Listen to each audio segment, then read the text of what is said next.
Ran Yeah. around, ran around like crazy today. It was Aaron after Aaron. Who's Aaron? Is he in town? Aaron. Oh, I heard it was Aaron after Aaron. Nothing. What a lead Mark? in. How many times did you watch this game? I'm on like 1.5, but I was also very busy, so I haven't like sat down to like to just like go through the snaps and everything. But it was not. I just kept on getting pissed off, and I'm like, okay, I don't want to watch this anymore. I'm just going to go to a different channel now. Mark's not that disappointed with it. I was telling Mark, I was like, I thought it was a painful game to watch, and I kind of want to get Mark's inputs on the good because we don't have that as the start, but kind of want to jump into it, man. Like, what did you see that you liked? I think the biggest thing for me week 1 to week 2 was the coaching. Last week I was really down on the staff. I feel like it was a complete outside of the second down play call of passing the ball where Heinicke threw that interception. I was on board with the coaching the whole way through. I thought Rivera did a nice job of managing the game. I know we're going to go into defense big time, but I like Del Rio's game plan this week. I thought it was completely different from last week. But 29 points against the Giants? It's with Saquon Barkley, who's not even healthy, and Evan Engram, who's not playing, and their offensive linemen.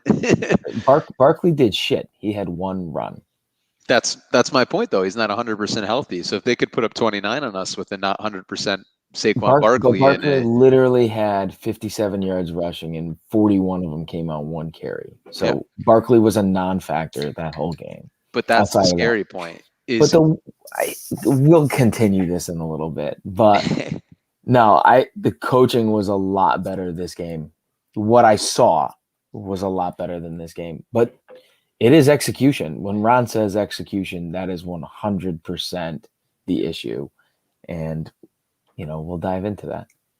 All right, is this the start to the show, or are you going to start us off, Ryan? Ryan's going to start us. I'll start us off. So welcome to Washington Intervention. We got another.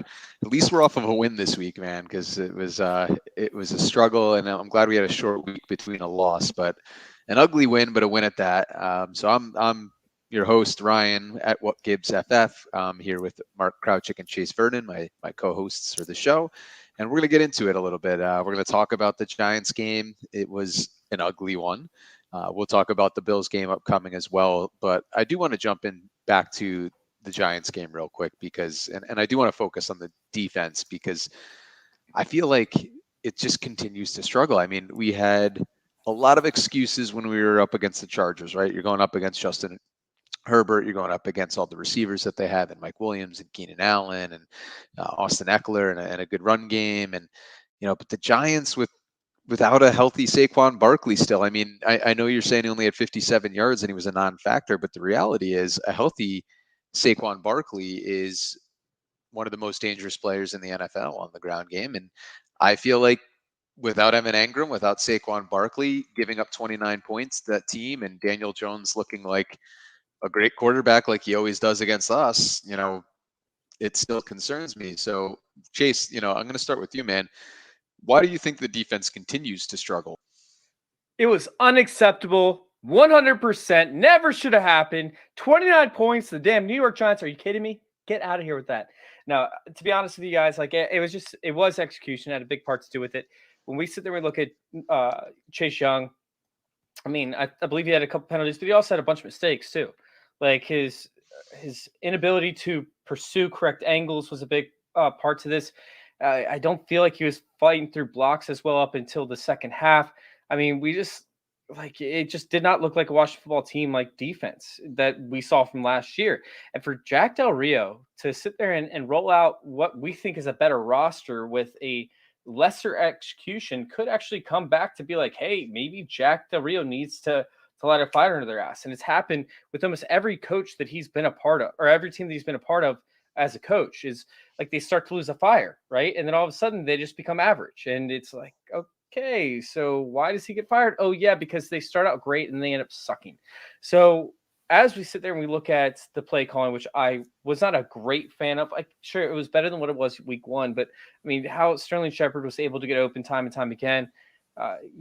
kind of mind blown to that extent. We gave up a couple different gaps where, hell, if Devontae Booker actually saw light, dude, he would have been gone. Like he just couldn't see because he has no vision. So it's like, I mean, it looked bad. And if you sit there and you go through the film, like play by play, it could have been a lot worse for us. I mean, dude, when the we Darius sit there, we look Slayton at play. the Darius If he Slayton doesn't play, drop the easiest ball in the world, then I it's mean, a the 33 point. offsides, right? Offsides play, like, I mean, the holding call, which sure, I like, all right. So I understand that the holding call when Daniel Jones rushed for a touchdown, like if you look at it, his jersey was stretched out. Like he definitely had a hold on the guy's jersey, but who doesn't have a hold on the guy's jersey when he's inside blocking? I don't think that was a holding call personally up against I don't either. the I'm with you. receiver. I mean, I thought that Daniel Jones should have probably had that touchdown. You don't call a tic-tac penalty like that. We got lucky.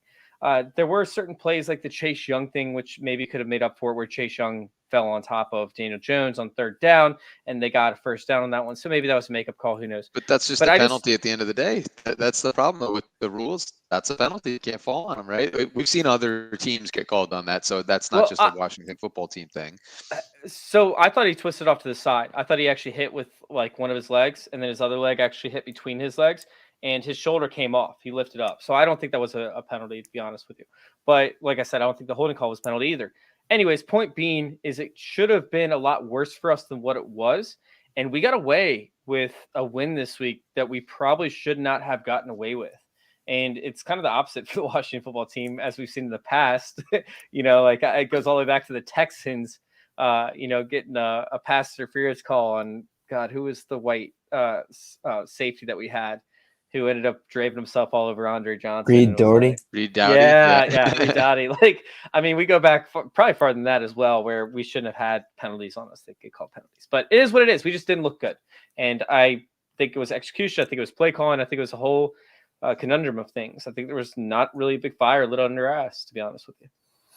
So the good news is, we are used to, I feel like as a fan base, used to losing those games. So having that game where we actually come away with a win is nice. Cool. And being 4-0 under Ron Rivera in primetime is like, it feels good, man. It's been a long time since we've been stringing together wins on primetime. And, my dad actually said it, and it's spot on, right? Like, it's better to win ugly than to lose pretty, right? So we got the W. That's all that matters at the end of the day.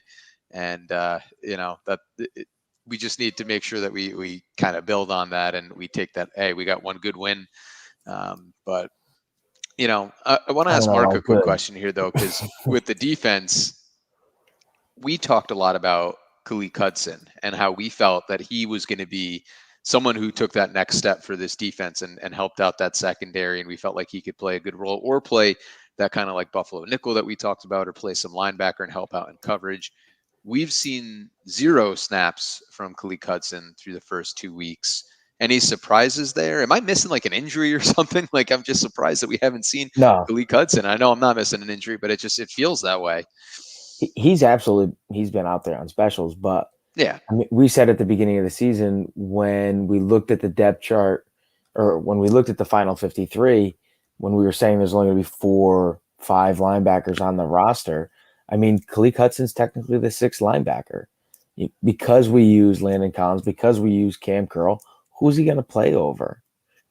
So you have Holcomb, you have Bostic, you have Jamin, you then have Collins and Curl. He's the 6th guy, especially if he's playing that Buffalo nickel type position. So, but he can cover, and that's the thing that bothers me. Is I feel like we have everyone that you're naming in front of him, other than Cam Curl, really has struggled in coverage. And I think you have a guy in Khaleke Hudson who is a good cover guy that played even a lot of corner he played a couple positions over at Michigan, but played some corner and showed the ability to cover, especially in the slot. And I feel like, what are we doing there with just focusing on guys that, like, I just, I look at the Darius Slayton play, right? I look at a blown coverage there and that miscommunication with, I'm not sure whose fault it was. Absolutely. William Jackson. Wait, which one are we talking about? The Slayton drop. No, that was the Slayton touchdown. The Slayton touchdown? No, I'm talking about where he was wide open on the blown coverage and like have like 15 yards between like him and where William Jackson came up. Yeah, Or- Yeah, and Slayton then there's had, no safety behind Slayton him. had the There was no 30 safety yarder that behind was him. on the sideline. That was actually good coverage. That was a great Yeah, that ball. was good coverage. You're right. Yeah, that was Landon Collins. But at the same point in time, Bostic is that linebacker out there right now, and he's arguably the biggest handicap for us in coverage. And I think it's just a matter of time until Davis comes and takes those snaps. I don't know why Holcomb's not getting those snaps because he's obviously better in coverage. We're looking for Khalid to step up and do a completely different position, so to say.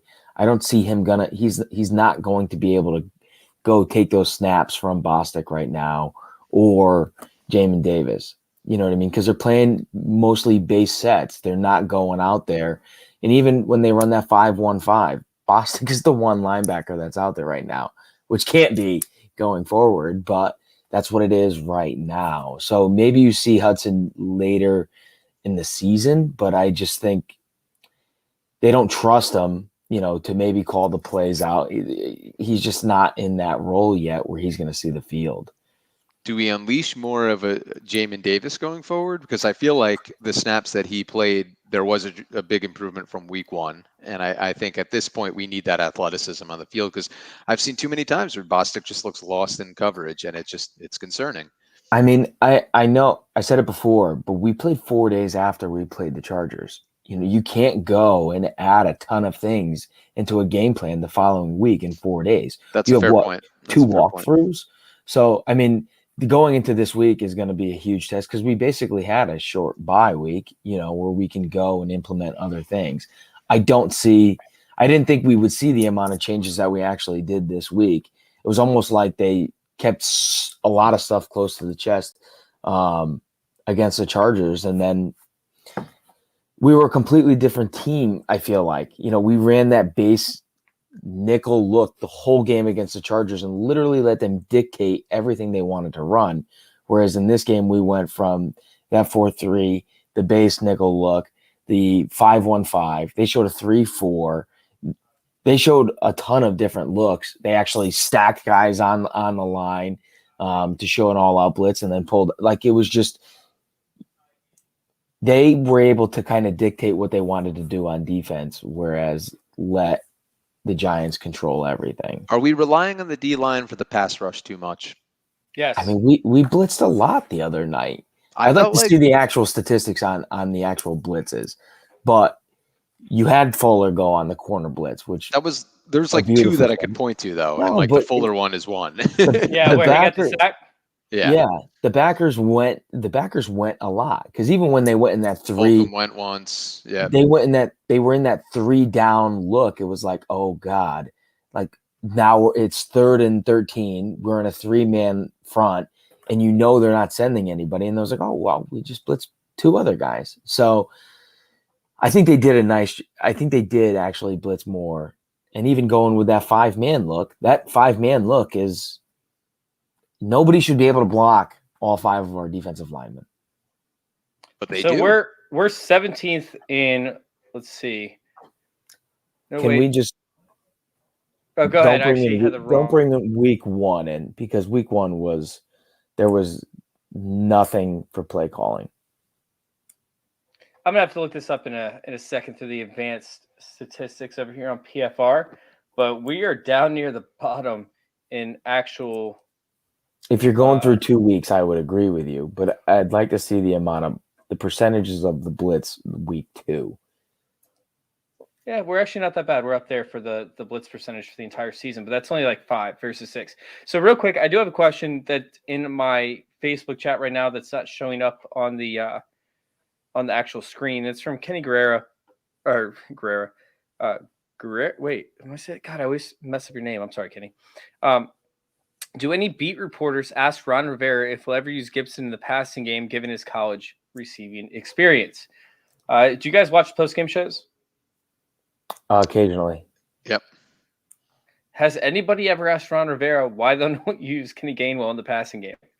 Kenny Gainwell? Antonio Gibson, you mean? Oh my God, so fantasy.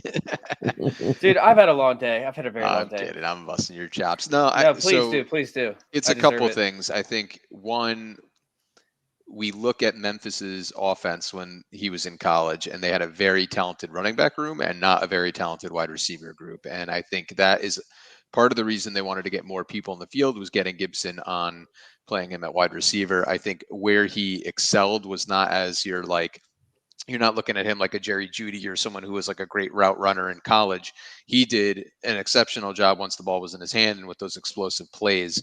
But he wasn't that purely great route runner coming out of college. So I think it's a little overstated, I think, from fans and even in the fantasy community too, that Antonio Gibson's going to be this great pass catching weapon. I think he will catch more balls than he did with us last year, but I do think it's more about getting him opportunities to get the ball in open space. And I think that has been something that we have failed to do, because most of his work has been between the tackles, and you don't really see us like trying to manufacture plays where we're giving it to him in open space. I think that's a mistake, that piece of it. But I also think we have one of the best pass catching backs in JD McKissick in the league, who also played wide receiver in college.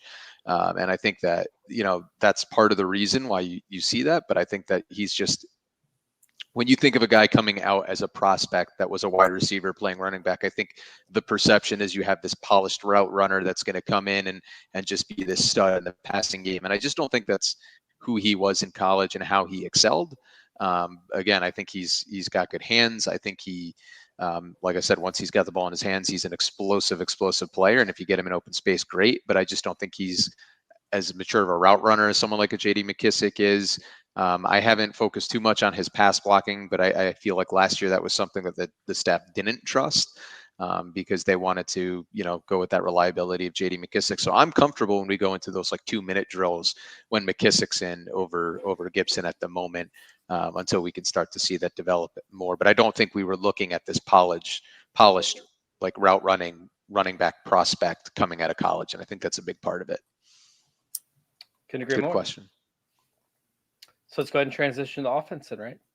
Yeah, let's do it. So, I think one of the frustrating things for our offense has been, we don't have Curtis Samuel out there, right? Like, we don't have the weapons that we've brought in free agency. And then you start to look at the names. What are you talking about? We have Adam Humphries.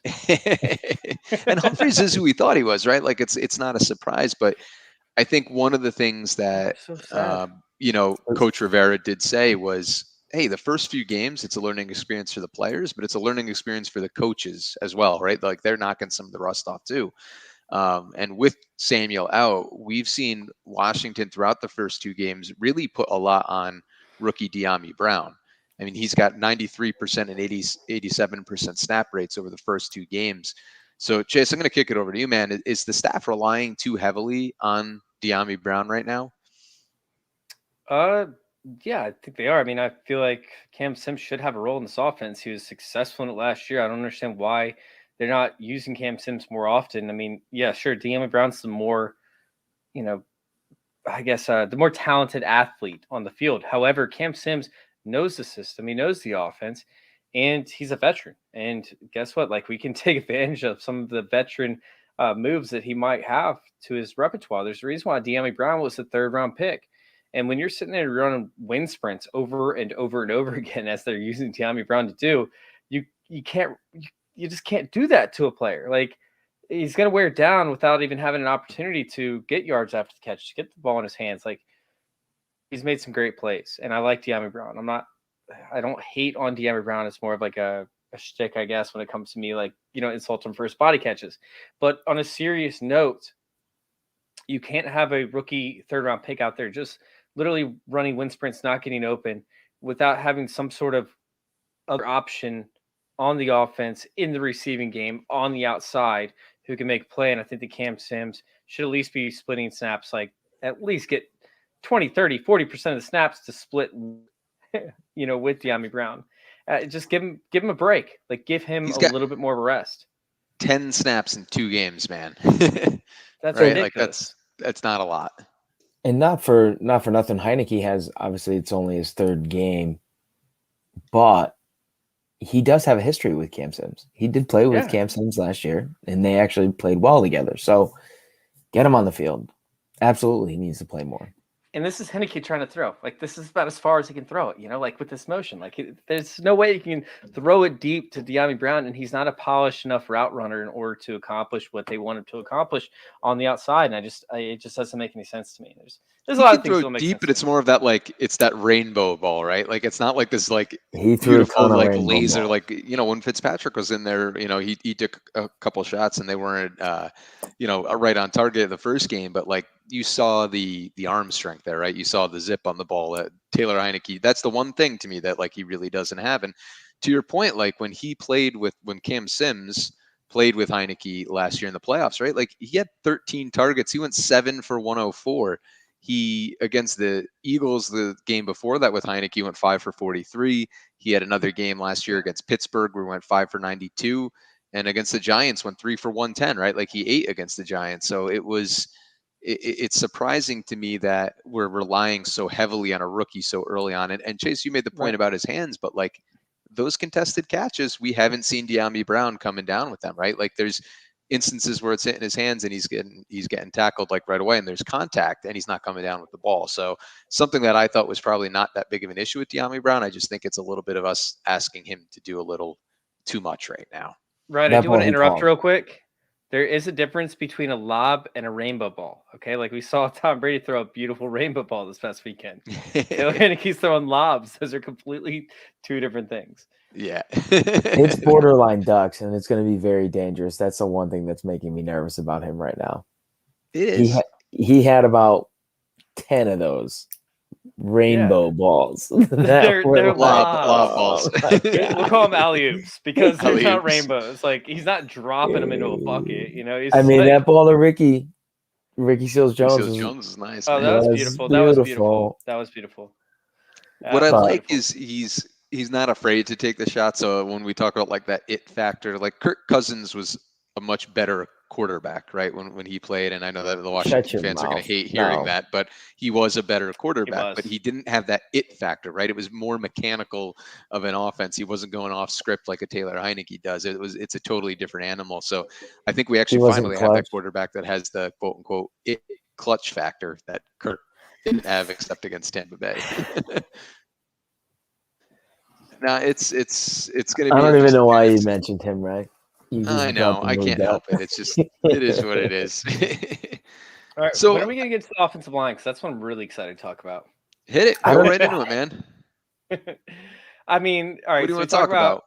Oh, man. Can we just get Morgan Moses back on the team or something? I mean, it's brutal, man. Like we're sitting there and one of y'all sent me this thing where it said, Samuel Cosmi allowed 0 pressures. And I went back and I watched. That was the first thing I was looking at. I'm like, oh, there's a pressure. There's a pressure. Oh, the sack on the first drive. Oh, there we go again. I don't know what the hell people are doing over there at PFF. I love PFF, but like, whoever did the research for this game was not good.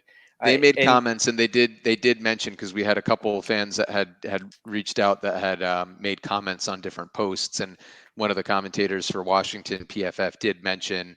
I think it was Nick Aldridge, but it had mentioned that it was coverage sacks that they had identified those as. So basically saying that, not he had enough time in the pocket, but yeah, I don't care. Like if you're a right tackle, you got to hold up against that. And even if it was a coverage sack, sure, like the coverage sack was actually coverage sack. He scrambled out of the pocket, he got caught from behind. But I mean, are we sitting there and we're going to ignore like the penalties that he had as well? I believe he had 2 penalties this past game that cost Washington first downs. I mean, the first one was bad, and that's an extension of the execution. 100%. That penalty was atrocious because it was. What was the first one? You want to just call that out just for people who might not be remembering what the first one is? That was on the 4th drive after we scored a touchdown. It was a first down. Logan Thomas caught an 8-yard pass. It ended up coming back, and it put us at 1st and 20 instead of 2nd and 2.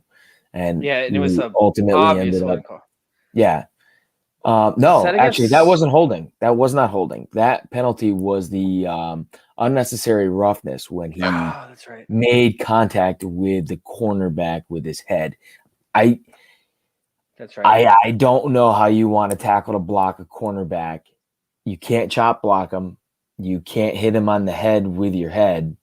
But he how's he lowered supposed his to head. block? He went like he looked like a damn freaking bull, like running head first into him. You literally just keep your head up. It's not hard. Come on, Mark, get out of here with that shit. Like it wasn't even I hate the remotely head. I close. hate Shades the of head. Gus Farrat I hate touchdown the head to head. celebrations there. Yes, it was. It looked like Gus Farrat ramming his head into the brick wall that was not a brick wall. It was a tiny cornerback who went flying, and it was an obvious penalty. It wasn't even remotely close. Like you cannot do that. First off, it's unsafe for you, as we saw with Gus Farrat. Not when he's 160 pounds.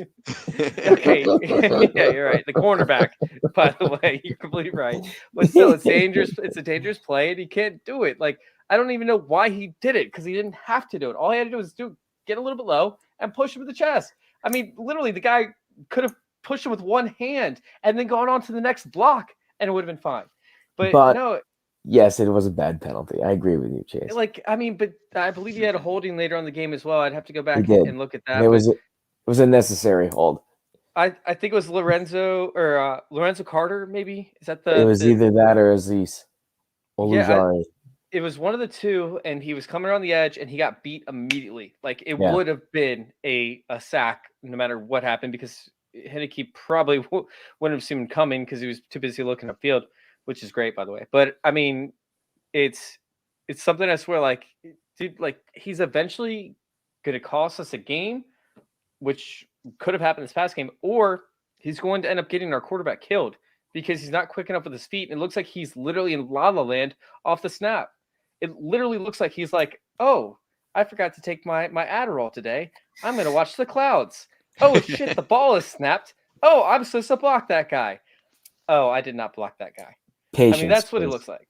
I Patience. understand he's a rookie, but there's no reason we should have gotten rid of Moses. Either way, like this offensive line is very detrimental to future quarterbacks coming here as well. If we can't continue to, or if we can't excel with our blocking rates. I think Cosme's gonna mature as the season goes on, though. So I do have faith that we're gonna see development as the season goes on, and I think part of it is that off season you don't get to hit too much, right? You're not playing with the pads on all that much. These guys are still pretty new when you think about the rookies and the amount of practices that we're able to have now with the new Players Association agreement, and I think it's the big thing to me too, though, from a positive, I'm gonna give us a good note here, was Eric Flowers, man. Like I loved seeing Eric Flowers just beast and maul against the Giants because I mean he really has been such a nice addition to our team. I feel like he looks like he's our best lineman right now, to be honest with you. Like I felt like Flowers has played very well so far. Mark, do you agree with that, or do you feel like I'm a little too high on Flowers? No, I love Flowers. I love You're Flowers. high on Flowers? I'd agree with that because Lord knows it's not Sheriff right now. Rouillet's had his hiccups. I love Rouillet. He always flies under the radar. Chase, He does. Make your, Yep. make your faces elsewhere. I like Rouillet. I mean, he's okay. Like he's not the best lineman, but he's good. He's a solid lineman that we picked up in the 7th round. Yeah. But yeah, no, definitely Flowers. I'd give it to Flowers, no question. But give patience on Cosme. His run blocking, I agree with that. Light years better than Morgan Moses. So maybe if Scott Turner decides to run the ball, happy league, my friend. It's a passing league. It's not a running league. It's a passing league. And Cosme, it's not even physical inabilities that keep him from succeeding. It looks like just mental. Just like, oh, I'm thinking about the play. Which way am I supposed to go? Oh, wait, the guy already passed me type things. It's very frustrating to watch. Like when you're like, why is he so slow off the snap when he's fine off the snap on most plays? Like and I think you see that with a lot of rookies, though, right? Like there's a lot of rookies who will even come out and say, like they're thinking in not just naturally doing, right? And that's a big thing. And I think you even see that with like a Jamin Davis sometimes. And we saw that in the preseason a little bit with him. But the other thing I want to hit on too is like, man, Cheeseman's got to get rid of that hitch in that snap because that stuff flies in college, right? But like, you know, we're going to end up having a block kick because of that little hitch move that he does with that snap. I'm like, when I was watching the replays of the offside, which I do think he was offside. Yeah, it's stupid. I do think though, like I haven't seen a long snapper with Washington have a hitch in his snap like that in quite some time. I would have thought they would have cleaned that piece up, but you know, we'll get there.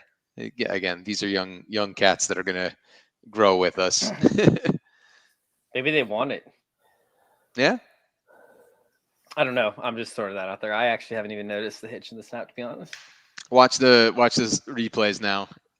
You'll see it. I will. I will 100% check that. I noticed it before. So going on, I mean, we had the Giants, who now we're going into Buffalo, who's really the best team in New York right now, right? Like the Buffalo Bills, even though they kind of had that slow home loss to Pittsburgh, they followed up with a big 35-0 win against the Dolphins. And I know Tua got hurt, and I know it was Jacoby Brissett playing quarterback and whatnot, but that's still a pretty much a better team than what we've seen in the past with the Dolphins, right? Like we've seen that staff turn that team around. They were very competitive last year, even the year where they were like winning only a couple games that landed them to like the defense was playing better, right? So you have a team that I think is much improved and just got trounced by Buffalo. So, Chase, want to start with you, man. Like the thing that scares me is you look at Josh Allen and Stephon Diggs, right? Like 21 targets throughout the first 2 games of the season so far for that pair. Diggs had 1 touchdown last week, which was like a gimme because he fell and then the DB kind of moved away from him and he just stood up in the end zone, was wide open. But that's a pretty scary duo to go up against. How do you see us doing against them, and what do you think we can do to shut down Stephon Diggs? I've got a different duo that I'm more afraid of. I guess we can talk about that in a second. But I mean, Washington has a history of getting beat deep and blowing coverages, right? Like that's our thing. I don't know why it's our thing. Doesn't matter what defensive coordinator we bring in. Ever since Marvin Lewis, we haven't been able to stop offenses from beating us deep. I don't know what it is. I have no idea. We saw it last week with the blown coverage where Landon Collins was supposed to be over the top. We just can't blow coverages, and I don't know how what other way to say that, like outside of don't blow coverages, like, communicate, make sure you guys are all on the same page. It's very, very frustrating being a Washington fan and just watching big plays go for touchdown, touchdown, touchdown, touchdown. So moving forward, just communication has to be key. And I mean, that's all I got. Like, I don't know how to fix it. I'm not the football coach. I'm not calling the plays. I really just don't know what to say at that point. It has been a lot of mental lapses, and I think you saw that a couple times through the first 2 weeks, right? And I think that's something that does scare me. And you might be alluding to this, but like one of the scariest things with Buffalo is it's not just Stephon Diggs, right? Like they have 3 wide receivers who are just outstanding route runners, and Emmanuel Sanders and Cole Beasley as well.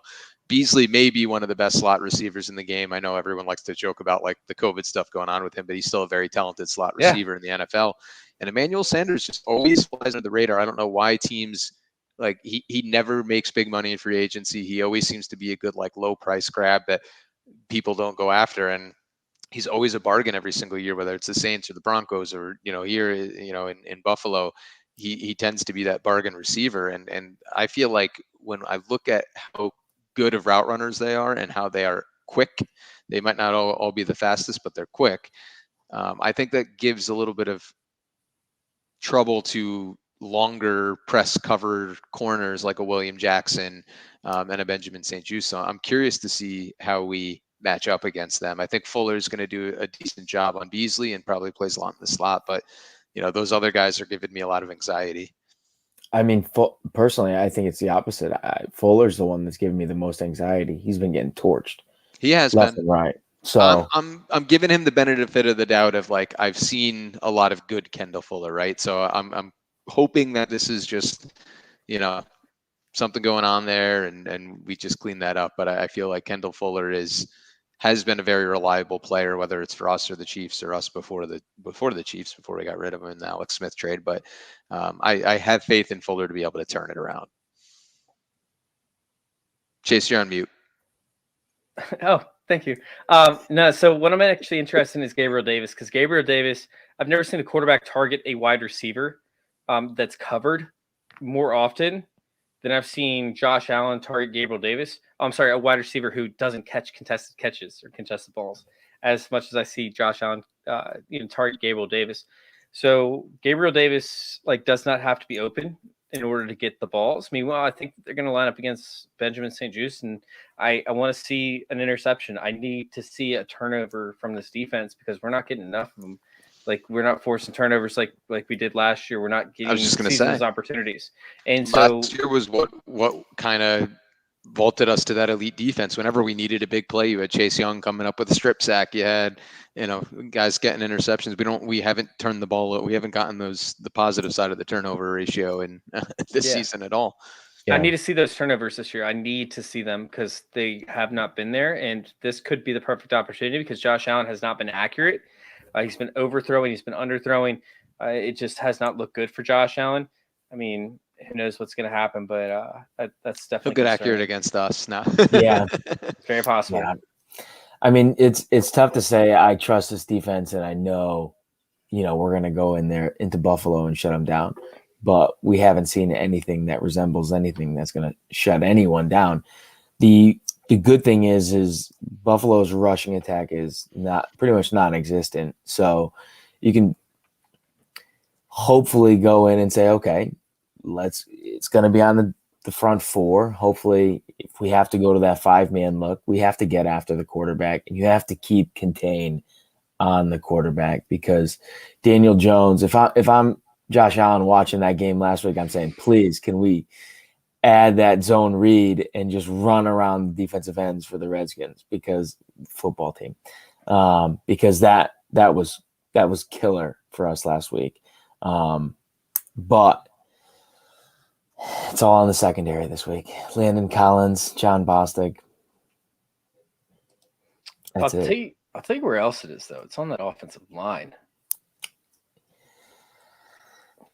The interior defensive line of Buffalo is good, right? I mean, they run a rotation of Starla Tulele, Ed Oliver, Vernon Butler. Like that's a nice rotation of internal linemen there. They got their top pick with Gregory Rousseau. I mean, like they added edge rushers. That was their whole priority this entire offseason was to add edge rushers to get pressure because they weren't getting enough pressure on the quarterback. And we look at it right now. I have the stats up somewhere. All right, so the Buffalo Bills were are third in pressure rate with 33% of the time they get pressure on the quarterback. 1 out of every 3 dropbacks, they get pressure on the quarterback. Knockdowns. They have 8 quarterback knockdowns, 10% of the snaps. I mean, are you kidding me? Like, we're going to have to start Steven Montez in week 4? This is going to suck. Kyle Allen. Oh, yeah, Kyle Allen first. I forgot all about him. I hope we don't have to start Kyle. I'd rather start Steven Montez. Montez is on Detroit. He ain't playing. That's right. I forgot. I forgot we talked about that a couple weeks ago. I mean, but that's the thing. Offensively, you got to be able to run the football. We ran the ball 13 times, and it doesn't help the fact that we put ourselves in a hole every freaking game. Every single game, 3 and out, touchdown, 3 and out. I mean, even last year, we were atrocious first half teams. They have to come out and get the ball moving. Yeah, and that's a big piece of it. And don't forget, like this team, like we talked about the interior lineman, but and we talked about Gregory Rousseau, but like AJ Epinesa is like he looked pretty damn good last week, and I think they also roll out like Mario Addison and Jerry Hughes. Like that's a deep D line, and even like Tremaine Edmonds, I think is a special guy in the middle. Tre'Davious White is going to be. I mean that's what scares me. Is like what if they shut down Terry, right? Like Tre'Davious White's a great cornerback to match up against Terry McLaurin. Then you start to think, okay, man, we're really going to miss someone like a Curtis Samuel. Are we going to rely on De'Ami Brown, or we're going to see more Cam Sims? Because you're absolutely right. We have to get the ball moving early. We were atrocious first half team last year. We played from behind all the time. Felt like every game in the first half of the season we were playing from behind, and it just kind of carried over into this season. Yeah, absolutely. Gibson, you think we start to get a little bit more out of Gibson? I think to your point, it was like a little bit game script because we fell behind and he only had the 13 carries. But like, I feel like we got to get him in. Yeah. Are we sure that Steven Montez is not on the practice squad of the Lions that we can't sign him just in case? We have we just signed a quarterback on our practice squad. I know, but maybe Steven Montez is still available somewhere, or maybe we can trade like a 7th round pick for Steven Montez because I can't start Kyle Allen. Dude, Man. I'll be honest with you. I have 100 times more faith in Kyle Allen than I do Steven Montez. Yeah, I me can't go too. back to the game. I'm Kyle literally Allen was just I just want to see how red I can get Mark right now. That's about it. But even Kyle Allen, like when we played the Giants last year before that Jabril Peppers leg whip that broke his leg, right? Like he was playing well. We were moving the football and we actually had the lead on the Giants and our offense was moving, man. I think what I like about Kyle Allen is Scott Turner trusts him. So he doesn't like hold back the playbook when Kyle Allen's in there. And it was the same thing, I think with even Taylor Heinicke. Like I think he's built up this trust with some of these guys. I do not want to see Steven Montez. I am not a Steven Montez guy at all. Did you guys purchase your Legend of Tyler Heinicke shirts? I have not. I don't want to jinx it, dude. I I told did. you every time I I buy don't even give a dang. something of someone, they suck. Yeah. After the Haskins thing, I'm done, man. I'm done. I won't buy anything from anybody from Washington. Next Not show, for a I'll long pull time. all my jerseys out and just leave them behind me. And you guys can just see the graveyard of the Washington football team behind me for the entire show. I will never buy another player relating again. The last Redskins jersey that I purchased was Trent Williams. The jersey before that was Josh Doxson, and that's 2 years ago. Okay, so Trent was that was week 1. We went down there. We got a Trent jersey. Then it all went to hell. Josh Doxson was my boy. It's really bad, really, really, really, really bad. Those are like good compared to the Jason Campbells, the Gus Frerots, the Dana Stubblefields. Me too. Dude, LaVon I'm going back all the way to like Heath Schuler, Michael LeVar Westbrook, Arrington. LaRon Landry, I Champ had it. Bailey, which was great. And then I bought a Champ Bailey jersey, and I similar had with you that. with Trent Williams, we traded him. Sean Same. Taylor dies. Then I bought the Robert Griffin socks, and he I have went the downhill from jersey. there. So I don't touch. And the Dwayne Haskins shirt that I bought the League Done Messed Up shirt, and I messed up, man. It's been bad. So I don't touch anything. But no, this Sunday is going to be tough. The only good thing is Buffalo just won 35-0, and we realistically haven't played as good as we should have. And hopefully, it's a trap game. We get the 10 days to rest, and we've been relatively healthy, so trap game. Hopefully. Good news is if we do lose, we do have the Falcons the following week, right? We got Atlanta week 4. Matt Ryan will be back in my fantasy lineup that week, and he will go for 4. I can't. So, I mean, even if we do lose, we do have a good shot at getting back to 2-2. We got the Eagles playing the Cowboys, so we know someone in the division is going to be 2-1 and someone's going to be 1-2. So I think that's why it would be nice to like keep that lead. Like I hate how we hop in first place early on and then we just like drop back and then we're clawing our ways back up. Like let's get some early season wins. I need those. Yeah, let's go. We need them. We need them, man. And get Curtis Samuel back, please. Yeah. I don't think he's coming back week 4, dude.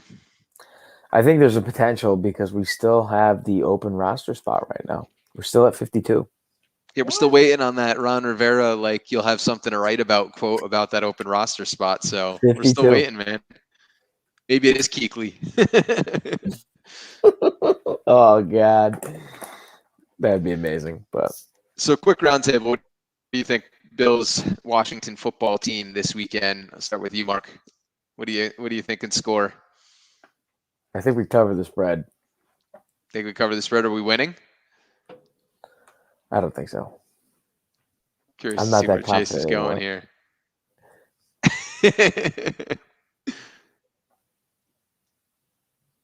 Curious to see what he's coming back with. All right, I'll give you my pick in the meantime. I don't think we win this game, but I'm curious. Where'd you go, man? Where'd you go? Are we done with that segment yet?